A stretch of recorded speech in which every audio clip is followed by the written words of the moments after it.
sont intervenus pour faire en sorte que le financement algérien n'intervienne pas et permettre à Sembène Ousmane de reprendre le scénario et de l'intituler le camp de Thiaroye pour que la France finance. Ça vous donne le camp de Thiaroye, mais complètement différent du Thiaroye 44. Pour dire que la culture c'est une arme de libération, en même temps c'est une arme d'acculturation. C'est une arme qui peut libérer, mais c'est aussi une arme qui peut soumettre. Oui, nous, à Mouillé, on pense qu'on ne peut rien faire. On est divisé, nous avons notre part de responsabilité parce que nous ne savons pas dire non. Nous n'osons pas dire non. En tout cas, ceux qui nous doivent diriger jusqu'à un certain moment. Mais la France a sa responsabilité. Le Mali n'a pas voté oui en 1958. Vous savez pourquoi? Parce qu'au sein de l'USRDA, les débats étaient: est-ce qu'il fallait aller à l'indépendance avant de nous unir ou est-ce qu'il faut s'unir pour aller à l'indépendance? L'USRDA a espéré en disant non au référendum de 1958, on risquait de partir seul à l'indépendance, tout au plus avec la Guinée. Mais qu'en restant avec les autres, on pourrait travailler, en tout cas dans un bref complice conscient, on choisit de venir avec les Soudanais, dont le général Abdel Soumaré, dont Libadi Tidjane, n'est-ce pas, et Mamadou Tala, le père de la ministre Rakitala. Ils ont choisi, c'est les pontés qui ont choisi de venir avec les Soudanais en disant les Soudanais ont raison. Et Mamadou Dia lui-même, dans ses mémoires des militaires du Tiers-Monde, a dit: si c'était à refaire, je soutiendrais les Soudanais. Oui, on a notre part de responsabilité, mais la France n'a jamais été loin. Alors, une équipe diplomatique. Mais je lui dis, c'est pas la fin du monde là. On est déjà chassés. À nous bien. Ils ont pensé qu'en disant qu'ils vont revoir les dispositifs militaires et tout ça, au Mali, et puis réarticuler, ils pensaient qu'on allait se mettre à genoux, les plier. C'est ça qu'ils croyaient. Mais ils n'ont pas compris que trop c'est trop. Ils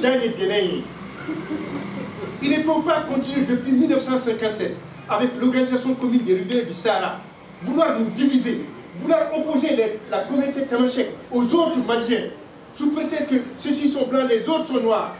Ils ne peuvent pas continuer à faire aussi un Modibo et à nous créer des problèmes inutiles en les armant pour diviser notre pays. Ils n'ont pas compris que nous avons des réserves pour dire non, que nous sommes les descendants de ceux qui ont dit plutôt la mort que la mort. Aujourd'hui, on est dans la situation. On est là-dedans. Quand ils sont allés prendre des sanctions contre notre pays, c'était quoi? C'était pour nous asphyxier, c'était pour nous amener à renoncer à notre option pour la souveraineté nationale. Mais on ne pouvait pas faire autrement, il fallait s'assumer, on n'est pas mort. Et jusqu'ici, ça continue. On veut faire des levées de fonds au niveau de la BCAO, tout ça. Notre ancien France-Afrique est là, il sait comment ça se passe. On bloque tout au niveau de la BCAO pour que le Mali ne puisse pas lever les fonds nécessaires à son fonctionnement. En espérant que les populations vont se soulever contre ceux qui parlent de souveraineté nationale. Voici la situation. Alors, il l'a dit, mon camarade, il est très clair. Et notre ami l'a dit aussi. C'est quoi? C'est que la France n'est pas seule en Afrique.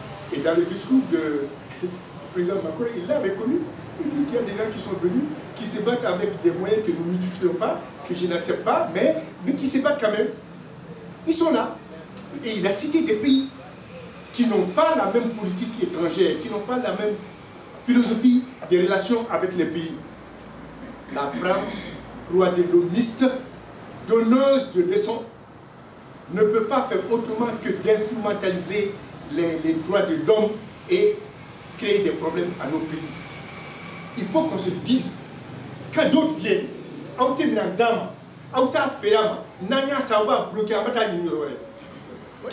ne nous donnez pas des armes, vous ne nous les vendez pas. Et quand on achète ailleurs, vous bloquez. Mais ceux qui veulent bien nous donner, on va prendre. On va prendre. Et Dieu sait aujourd'hui, militairement, le Burkina, le Mali sont en position de pouvoir se défendre. Ils sont partis, le Mali n'est pas tombé. Il n'est pas tombé et il ne tombera pas. Il ne tombera pas. Nous tous, nous allons mourir. côte à côte, mais jamais, jamais, nous les laisserons diviser notre pays comme nous entendons. Alors, c'est vrai, la France-Afrique a évolué, mais moi je suis convaincu d'une chose, c'est que c'est une fin recommençante. C'est une fin répétitive. Ça change dans le discours, mais les pratiques ne changent pas. Elles ne peuvent pas changer parce qu'elles sont mises en place par les classes dominantes de la France, pas le peuple français. Ceux qui dominent les Français, ce sont eux qui nous dominent nous aussi.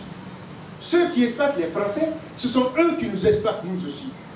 Et donc, ils mettent en place un système qui peut trouver preneur parmi nos dirigeants à nous. Et chaque fois qu'il y a des dirigeants africains qui ont dit non à ce système-là, on les a assassinés, on les a renversés. Lumumba, Sankara, Modibo, etc., Nicolas Griniski, je peux en citer, je peux continuer à en citer. Regardez cette sauvagerie au Cameroun, Ruben Oumiobe, Osende Afana, etc., etc. Comment est-ce qu'on peut liquider des milliers de personnes, des dizaines de milliers de personnes, parce qu'ils veulent leur souveraineté? Pas plus. C'est un crime, ça? Est-ce que c'est un crime de vouloir être souverain? Alors qu'est-ce qui s'est passé? La France-Afrique, ça peut changer dans le discours, mais le système est mis en place pour que nous soyons indépendants sous tutelle. Ils n'abandonneront pas. Il faut que les peuples africains mettent fin à ce système-là en s'organisant, en trouvant des dirigeants capables de dire non et en s'assumant, quelles que soient les conséquences. Alors, le franc CFA. Mais c'est vrai. C'est vrai, il y a des choses qui ont changé là-dedans, mais c'est quoi? C'est tellement mineur que le système lui-même reste en place. Je vous lis une partie du discours du président Macron. Le président Macron a dit dans son discours, il dit, ces caps, c'est l'agenda fixé à Ouagadougou en 2017 et nous l'avons tenu. Nous avons tenu nos engagements en regardant notre passé en face, au Rwanda, en Algérie, au Cameroun, et avec une commission franco-camerounaise qui va débuter ses travaux. Nous les avons obtenus en réformant le franc CFA, en nous retirant de la gouvernance de la zone IMOA, en faisant la démonstration que cette monnaie est bien une monnaie africaine qui pourra, si les gouvernements de la CEDEAO le souhaitent, préfigurer une monnaie unique qui prendra un autre nom. Nous y sommes prêts. Ils y sont prêts pourquoi? C'est leur affaire? Est-ce que c'est leur affaire? Non. Ça change dans le discours, mais les pratiques demeurent. Ça change dans le discours, mais le système est. Il faut détruire le système et en sortir. Alors, les pistes de solution, de la gauche, nous en avons. Individuellement, c'est compliqué. Tu comprends, un homme de gauche, il réfléchit en termes d'organisation, en termes de groupe. Individuellement, c'est pas comme certains se seraient glorifiés pour dire c'est moi qui ai trouvé cela intellectuellement. Je te comprends.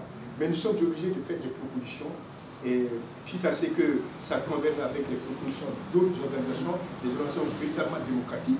Mais je pense, honnêtement, que pour sortir de cette situation, il faut militairement faire ce qui est en train de se faire au Mali et au Burkina aujourd'hui.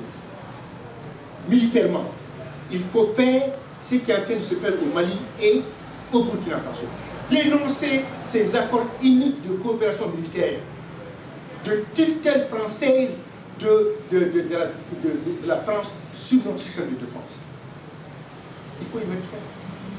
On vous l'a dit ici, même pour aller chercher nos blessés, même pour aller secourir nos militaires, ce n'était pas possible parce qu'on n'avait pas d'avion. Ce qu'on avait, on a poussé des gens, nous-mêmes on les a détruits, on les a vendus, on les a cannibalisés. On n'avait rien du tout. Ils n'ont pas voulu nous payer, ils n'ont pas voulu nous donner, ils n'ont pas voulu qu'on paye. On a cherché ailleurs, on a dénoncé ces accords-là, ils ont foutu le camp, qui ne revient plus jamais d'ailleurs. Ce qui se passe au Burkina et au Mali, c'est ce qu'il faut faire d'abord sur le plan militaire. C'est s'organiser ensuite. C'est se doter de véritables systèmes de défense et de sécurité nationale capables de protéger nos pays. jusqu'à ce qu'eux-mêmes, que la peur change de camp, que la peur change de camp par rapport à leurs valets locaux et par rapport à eux-mêmes, qui se disent qu'on ne peut plus aller se promener là-dedans. Ce qu'il faut faire, c'est aussi sur le plan scolaire, sur le plan universitaire, de la recherche, de la production intellectuelle. C'est de changer notre système éducatif. Notre école est une école de fabrication de chômeurs, de gens incompétents, qui ont des diplômes, qui n'ont pas le savoir nécessaire. Ils savent comment ils ont eu ces diplômes-là. Il faut mettre fin à ça. Nous formons jusqu'ici des gens dans des disciplines qui n'ont rien à voir avec le marché de la place chez nous, qui n'ont rien à voir avec nos besoins nationaux de développement. Il faut revoir notre système éducatif. Il faut enseigner dans nos langues. Ça coûtera ce que ça coûtera. Aucune langue ne vaut mieux que l'autre. On trouvera la politique linguistique nécessaire pour faire en sorte qu'on soit capable de couper du monde. Il faut politiquement changer. Honnêtement, il est temps que les Maliens comprennent que ce n'est pas en ayant 200 000 partis politiques qu'on est en démocratie. La démocratie, ce n'est pas seulement le multipartisme. Il est allé en prison pour ça, j'étais allé en prison pour ça. Combien de fois, même interdit des choses dans mon pays. La démocratie, ce n'est pas seulement le multipartisme, ce n'est pas seulement le pluralisme médiatique, ce n'est pas seulement la liberté d'association, d'expression, etc. On en a, les partis on en a, les journaux on en a, les radios, les stations de télévision on en a, les réseaux sociaux on en a, mais le peuple a fait. La corruption continue, l'État est failli. Ça veut dire quoi? Que notre système éducatif doit être refondé. Autant on veut refonder l'État malien, il faut commencer par refonder notre système éducatif. C'est avec des citoyens conscients, des citoyens responsables, que nous pouvons refonder ce pays. Je termine par dire, je peux continuer à prendre des exemples, je termine par dire, on ne peut pas aimer un pays qu'on ne connaît pas. Et on ne peut pas défendre un pays qu'on n'aime pas. Merci.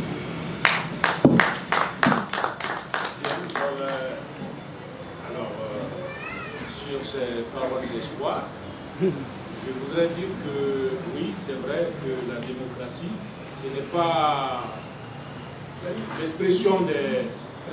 S'il te plaît, avant la conclusion, j'ai un petit poème que je voudrais déclamer. Et je l'ai écrit ce matin. Rendez-moi ma part de France. À la France officielle, je demande ma part de France. La France réduite au silence. À la France légale, je réclame ma part de France. La France légitime. Cette France-là, je ne l'avais pas à part. Car cette France est ma part de France. Elle loge dans mon cœur. Elle est ma chair. Elle habite mon sang, qui l'habite, l'héberge. C'est sang qui coule dans mes veines noires. Cette France-là est ma part de France. Je l'adore comme pas vrai. Je ne la médis pas. Elle est de moi. Autant de fois qu'elle est humiliée, je suis autant humilié. Chaque fois qu'elle est insultée, je suis autant giflé. Ma rencontre avec elle ne fut pas mon malheur. À notre rencontre, le sang, la mort, les massacres furent. Mais ça, c'était le palmarès de la France du Jules Ferry. L'autre France, la France des gouvernants. Or, cette France-là n'est pas la mienne. J'assume ma rencontre avec ma France, celle de la France des gouvernés, la France d'en bas, celle de Saint-Just, de Marat, celle de Danton et de Robespierre. Ma part de France est la France officieuse mais légitime, la France légitime mais de l'ombre, la France du peuple mais écartée, la France qui prend la Bastille, qui prend toutes les Bastilles. Cette France-là est ma part de France. Elle sème les rameaux quand la France légale n'a pas de fleurs. Elle a les mains propres quand la France officielle a les mains sales. Elle lâche des colombes quand la France d'en bas quand la France d'en haut a le sensible main. Je chéris ma France, ma part de France. Ma part de France à De Gaulle et Mitterrand, à Ferry et Le Pen, à Hollande et Sarko, à Pompidou et Chirac, à Giscard et Macron, je réclame à mort ma part de France. Elle est mienne, cette France-là. Rendez-la moi pendant qu'il est temps. Encore temps. Sinon, il sera bientôt minuit. Or, je ne veux pas que le réveil soit ni brusque, ni brut, ni brutal, ni en Gironde, ni en Île-de-France, ni dans le Finistère, ni en Corse. Rendez-la moi ma France, ma part de France.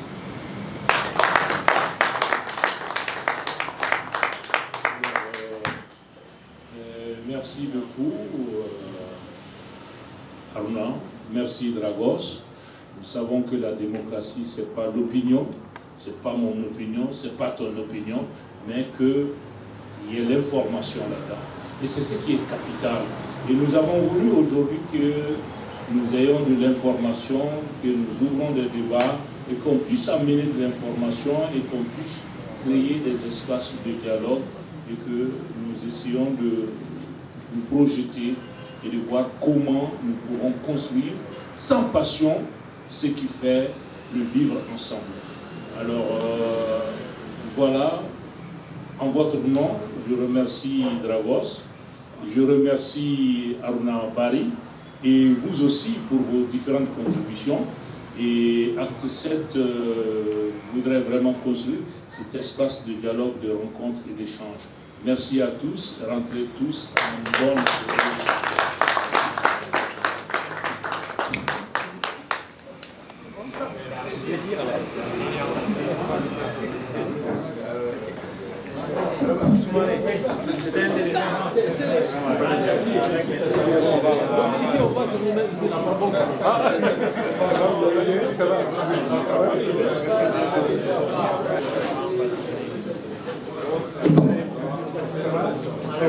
Félicitations.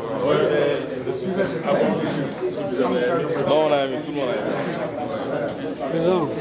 Ouais.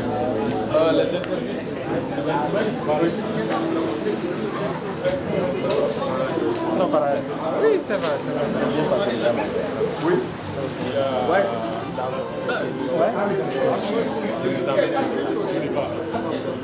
Ok, volontiers, bien. Merci.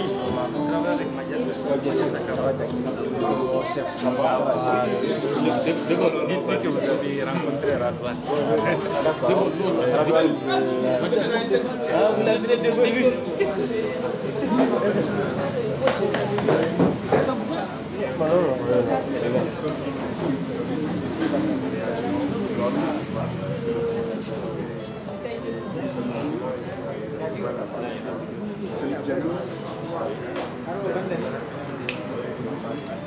Félicitations des interviews que vous avez fait de Cheikh Tidjane, tous les gens qui l'ont dit, et aussi bien apprécié.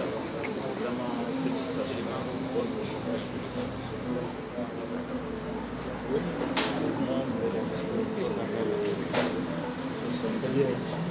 Aucun peuple dans l'histoire et à travers le monde qui va accepter de continuer d'être dominé continuellement, qui va accepter d'être continuellement exploité. Il n'y a aucun peuple. Et quand ça atteint un certain niveau, les gens se révoltent. Prenons le cas du Mali et du Burkina. Qu'est-ce qui s'est passé? Ils sont allés bombarder la Libye et puis exporter chez nous, à travers l'Algérie, le djihadisme, venir déstabiliser nos pays. Et en même temps, en trouvant des rapports pas toujours clairs, pas toujours transparents avec ces gens-là, avec tous les moyens modernes qu'ils ont, ils n'ont jamais su où ils se trouvaient. Et quelquefois, quand les gens sont fâchés, ils tuent quelqu'un, ils disent oui, on a tué celui-là.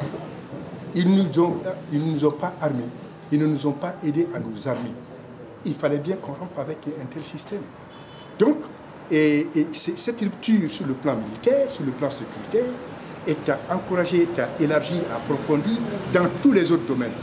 Ça voudrait dire quoi? Que ce qui est en train de se passer aujourd'hui au Burkina, au Mali et plus ou moins en Guinée, c'est quelque chose qu'il faut encourager. Et la visite du président Macron en Afrique centrale, c'est pour éviter qu'il y ait l'exemple malien en Afrique centrale. Il n'y a pas d'exemple malien. Il y a l'exemple du peuple malien qui a faim, qui a soif, qui a été agressé, envahi et qui s'est donné les moyens de se protéger. Et les autres peuples africains le feront tant qu'ils en auront le besoin. Donc c'est la voie qu'il faut suivre et c'est cette voie qu'il faut encourager. D'accord, vous avez parlé de l'armée, des armées dans les deux pays. Il y a d'autres outils, on parle du franc CFA, on parle de la langue française. Qu'est-ce que vous allez dire sur ça? Et quel message lancerez-vous à la jeunesse africaine ou malienne? La langue française, elle est belle. Elle est très belle. Moi, je pense aux écrivains de la Pléiade, je pense aux philosophes de la Lumière, la poésie française, elle est extraordinaire. Mais cette langue-là a été mise au service d'un système de domination, d'oppression, d'exploitation. Et c'est en cela que des gens disent « je ne suis pas francophone, tu n'as rien à voir avec la francophilie ». Je veux mes langues parce que ça a été utilisé de manière telle que nos langues ont été classées comme des langues clandestines et parce que c'est le français qui était la langue officielle. Aujourd'hui, à travers l'avant-projet de constitution du Mali, on dit que toutes les langues nationales sont des langues officielles. Elles sortent de la clandestinité. Le français est la langue de travail. Il peut y avoir d'autres langues de travail. Il faut aller plus loin. Faire de nos langues des langues d'administration, des langues d'enseignement, des langues de travail. Parce que c'est cela qu'il faut. Sinon, la démocratie n'aura aucun sens. La démocratie, elle est aussi linguistique. Elle n'est pas que partisane, elle n'est pas que médiatique, elle n'est pas qu'associative. Elle n'est pas seulement la liberté d'expression, elle est aussi linguistique. Permettre aux gens de parler leur langue, d'exprimer leurs besoins dans leur langue, de s'administrer dans leur langue. Donc, pour dire quoi? Qu'il y a de l'espoir par rapport aux langues. Il y a de l'espoir par rapport à la culture. Quand on se réfère à son histoire, on ne se perd pas. Et j'ai dit tout à l'heure dans l'exposé qu'on ne peut pas aimer un pays qu'on ne connaît pas. Et on ne peut pas défendre un pays qu'on n'aime pas. Donc si on veut se libérer, il faut changer notre système éducatif, il faut le refonder et faire en sorte que les Maliens connaissent le Mali, les Burkinabés connaissent le Burkina, qu'ils aiment le Mali, qu'ils aiment le Burkina et que donc ils soient capables de les défendre. Donc, les changements, ce n'est pas seulement sécuritaire, ce n'est pas seulement militaire. Les transitions, là, les changements doivent être des projets de société. Ce doivent être des projets de civilisation. D'accord, merci beaucoup. Merci. Vous venez d'animer une conférence de débat sur la France-Afrique. Dites-nous brièvement ce que vous avez dit. Dites-nous brièvement ce que vous avez exposé. Ah, ok. Voilà, j'ai surtout d'abord fait un détour historique parce que c'est important de situer historiquement les rapports de domination entre la France et les pays d'Afrique. La période coloniale, elle est essentielle. Et puis, ce n'est pas de gaieté de cœur que la France a été obligée par la suite de concéder les indépendances formelles. Et à chaque fois, ce sont des stratégies pour maintenir la domination, changeant les termes. On dit vous êtes indépendant, mais la condition c'est que vous signez des accords de coopération qui, si on les examine du point de vue de leur contenu, en fait, maintiennent sous le joug la domination française sur tous les plans. Vous n'êtes pas indépendant parce que vous avez une représentation à l'ONU, vous avez un drapeau national, vous avez un gouvernement, mais alors que les secteurs stratégiques de votre économie sont aux mains d'entreprises françaises. Voilà.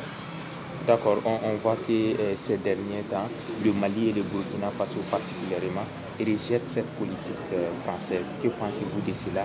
Et si vous avez une solution à proposer ou une piste de sortie à proposer aux populations? Bon, je pense que nos peuples prennent conscience du fait que s'ils sont pauvres, s'ils sont dans la misère, c'est lié à l'exploitation et à la domination néocoloniale que nous subissons. Et cette prise de conscience, elle se manifeste dans les luttes des divers secteurs de la population, de la jeunesse, des étudiants, des élèves, des travailleurs,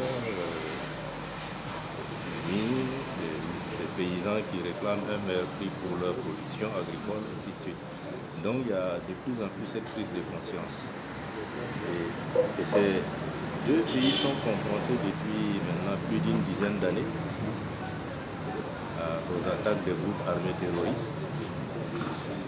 Et nos populations ont fait l'expérience et se sont rendues compte que ces groupes armés terroristes ne surgissent pas comme ça du néant. Ils sont liés à la présence et à la domination de nos pays, principalement l'impérialisme français. Ça, ce lien, les gens ont appris par leur propre expérience à le faire. Parce que sous le couvert de la lutte contre le terrorisme, opération Serval, opération Barkhane, ainsi de suite, nos pays sont occupés par des forces militaires étrangères qui, en réalité, sont de complicité avec ces groupes armés-là. C'est ça qui a amené aussi une prise de conscience des populations qui ont vu de manière claire et évidente que nous ne pourrons jamais nous en sortir avec cette présence militaire étrangère sur notre sol. C'est une attaque frontale à notre souveraineté. Voilà. Maintenant, vous me dites les pistes pour s'en sortir. Ben, c'est la lutte. Aucun peuple n'a accédé à la souveraineté, à l'indépendance véritable en croisant les bras. Voilà, il faut que les gens, là, dans le processus de la maturation de leur prise de conscience, s'organisent dans leur lieu de travail, dans leur localité, en créant des organisations qui vont mettre au centre de leurs préoccupations la lutte pour les droits. Le droit à la santé, le droit à l'éducation et le droit aussi à la souveraineté, donc se mobilisent pour non seulement lutter contre les groupes armés terroristes, mais aussi ceux qui sont derrière eux. Voilà, c'est ça. D'accord. Dernière question, vous avez aussi parlé dans votre exposé d'une responsabilité interne. Qu'est-ce que vous voulez dire par là? Mais, parce que pour moi, la domination, surtout néocoloniale, elle s'appuie sur des acteurs locaux. Dans les années 60, quand la France a changé de stratégie de domination, au lieu d'être lui-même là, le colon qui dirige tout, il a préparé des gens qui font le boulot pour lui.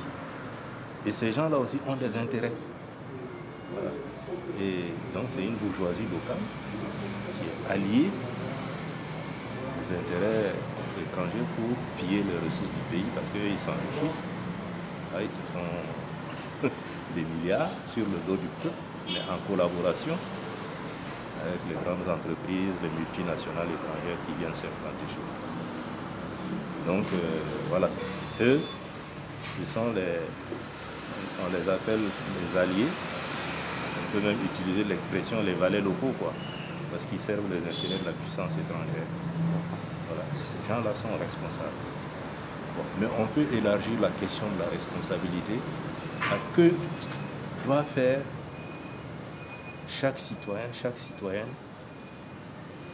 pour participer au niveau où il est à ce travail de maturation de la prise de conscience, à ce travail d'organisation pour mobiliser les gens en vue de la lutte pour leurs droits, mais aussi jusqu'à la lutte pour la rupture de ce système. C'est un système, hein, c'est pas... il ne suffit pas d'ailleurs quelquefois de changer de personne. On a vu, depuis les années 60 jusqu'à aujourd'hui, combien de gouvernements se sont succédés à la tête des pays. Mais c'est que c'est de nouvelles personnes, mais dans le cadre du même système. Voilà. Donc ce n'est pas une question d'homme parfois. Hein. Voilà. Si le système n'a pas changé, on peut changer les gens, mais le système a sa logique de prédation, d'exploitation, d'oppression. Voilà. Et les conséquences, c'est toujours la misère pour le peuple, quoi. D'accord. Merci beaucoup. Ouais. Merci. Non, c'est bon. Ouais. Et vous avez organisé cette conférence aujourd'hui pour parler de la France-Afrique avec je dirais, deux écrivains qui s'y connaissent très bien. Pourquoi cette conférence? Pourquoi ce thème? Écoute, nous sommes à un moment très particulier dans nos relations avec la France. Il nous a semblé important que la réflexion vienne aussi de nous, que nous puissions aujourd'hui être capables de produire de la réflexion par rapport aux propositions de Macron, que ce ne soit pas toujours la France qui décide et qu'on nous impose, mais que nous soyons proactifs, que nous essayons d'évaluer le contexte politique et que nous essayons de formuler nos désirs et nos façons de voir les relations. D'accord. Qu'est-ce qu'on peut en tirer de ces débats, de ces échanges? Ce qu'on peut en tirer, c'est de savoir que la démocratie, ce n'est pas l'expression des différentes opinions, mais c'est qu'au cœur des expressions qu'il y ait de l'information.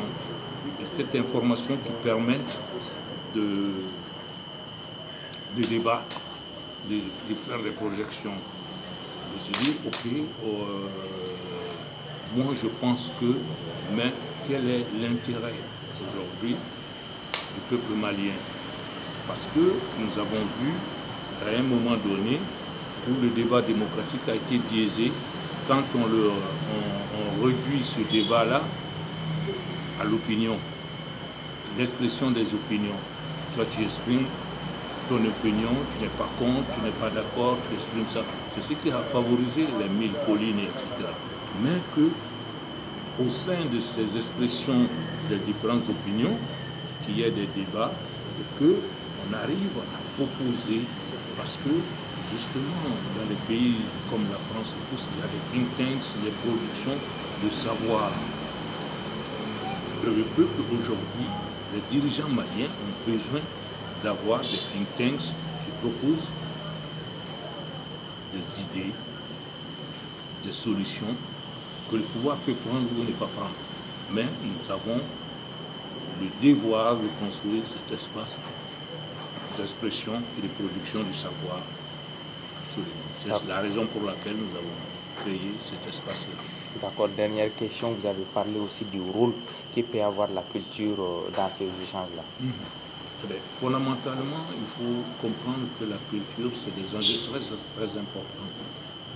Quand, à la sortie de la Seconde Guerre mondiale, il y a eu l'accord Blum-Birness, 1946, janvier 1946, obligeait la France à concéder des avantages et à libéraliser son marché du cinéma pour les productions américaines. Depuis ces moments-là, De Gaulle a compris que la culture, c'est un élément de politique extérieure. Et là-dessus, nous remercions et nous saluons le travail de la diplomatie malienne qui a organisé la rentrée culturelle, la rentrée diplomatique de cette année autour du levier culturel comme facteur d'influence. C'est très important de saisir aujourd'hui la pertinence et le rapport et l'importance de la culture dans la capacité de fabriquer de l'influence. Ce n'est pas pour rien qu'on parle de soft power parlant de la culture. Et donc c'est très important pour nous aujourd'hui d'avoir ces réflexions parce que Acte 7, c'est aussi la production du savoir. Nous ne sommes pas que dans l'événementiel, nous sommes dans des actions très très concrètes et en profondeur. Merci beaucoup. Merci.